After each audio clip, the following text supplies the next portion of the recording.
There's one other technology that you mentioned that you focus on as well, and that is the vision AI.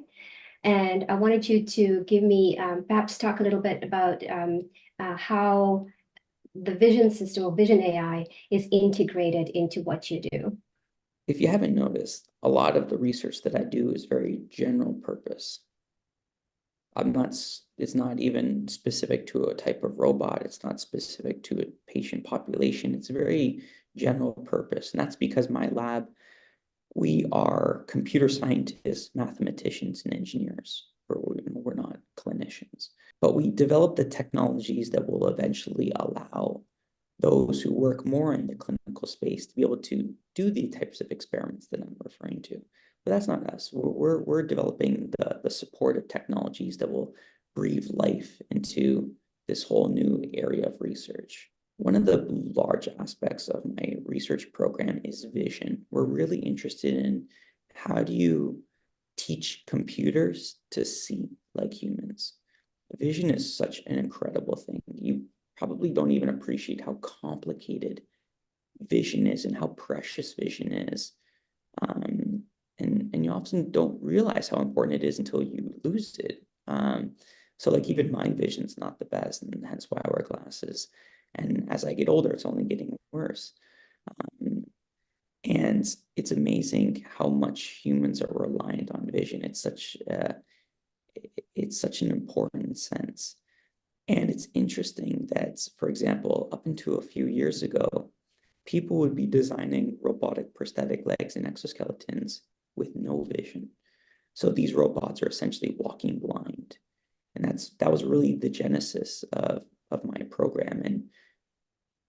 And since then, there's been a number of other research labs that have started to look into this idea of using wearable cameras as a sensor modality to be able to perceive the surrounding walking environment.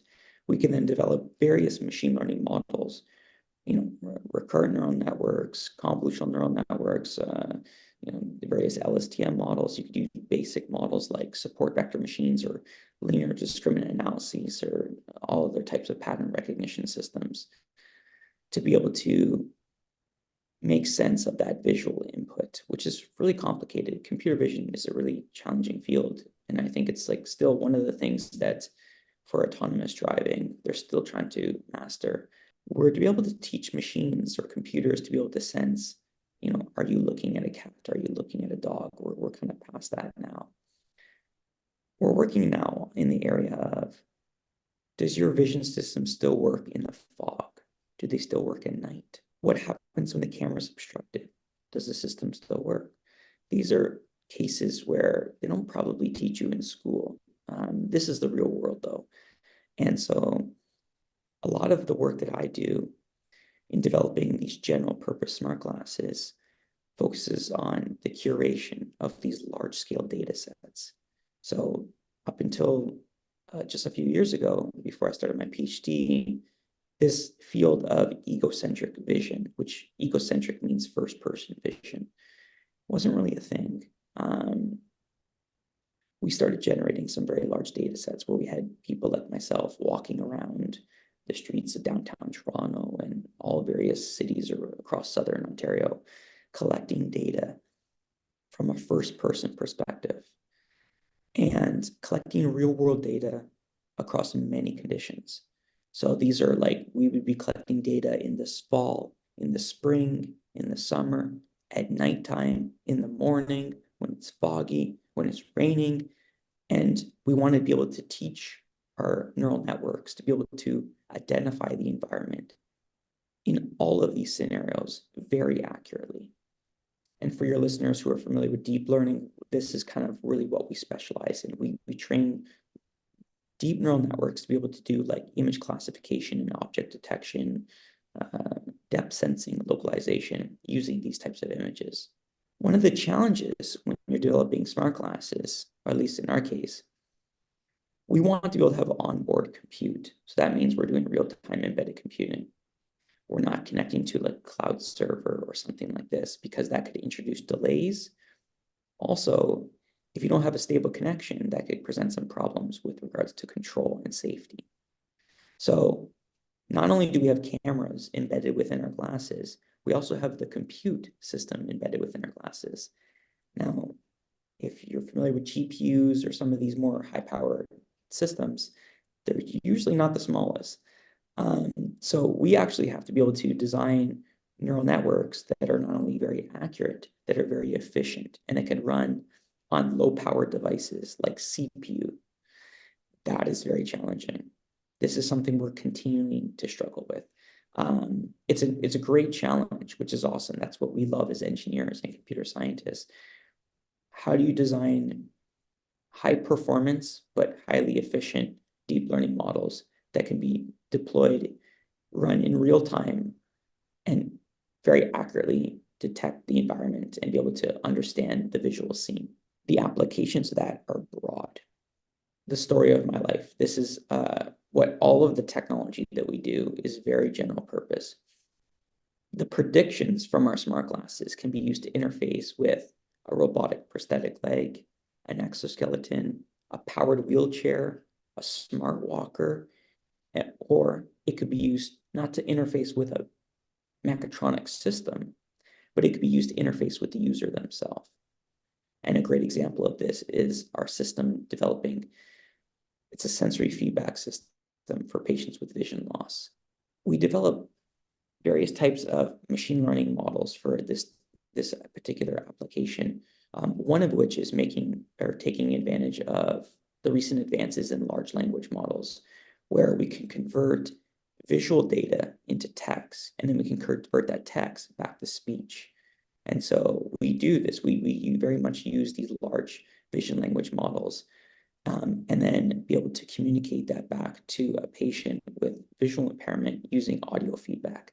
That's the initial prototype that we're developing right now, where we're developing on the machine learning side and be able to accurately and in real time be able to convert that visual, those pixels, into audio feedback to the patient that's be able to describe the walking environment.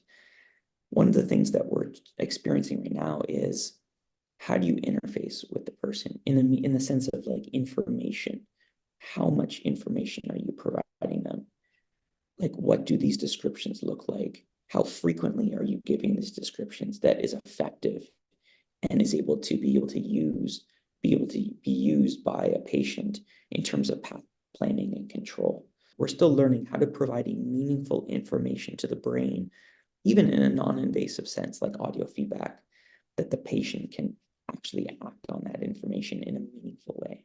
Long term, I'm interested in expanding that to more of an invasive system, where with some of these advances that we and others are doing in brain-machine interfaces, if we were to have a more invasive intracortical bidirectional interface, for example, the systems that are being developed by Neuralink, which is one of Elon Musk's companies, if we have the ability to read and write information to the brain, what we could do, something along the lines of having a chip that's implanted into the visual cortex of the brain, which is in the back of the brain.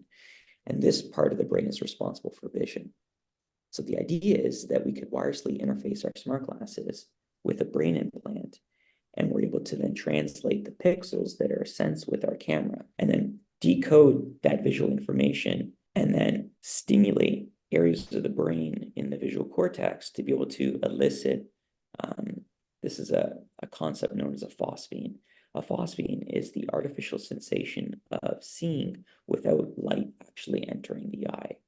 So the idea is that if you can map pixels from the camera to electrical stimulation of the brain through neuromodulation, then you might be able to recreate artificially the sensation of seeing.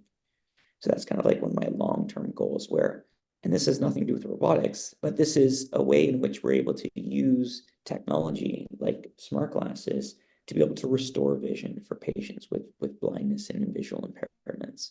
I thank you so much. Your research is truly fascinating, and there's so much I want to go back and read on now that I know so much more about what it is that you do and how you go about doing it. I think we can park our conversation for the moment. I really appreciate your time. It's been a tremendous pleasure to talk to you, and I just want to say thank you. Thank you very much. I appreciate it.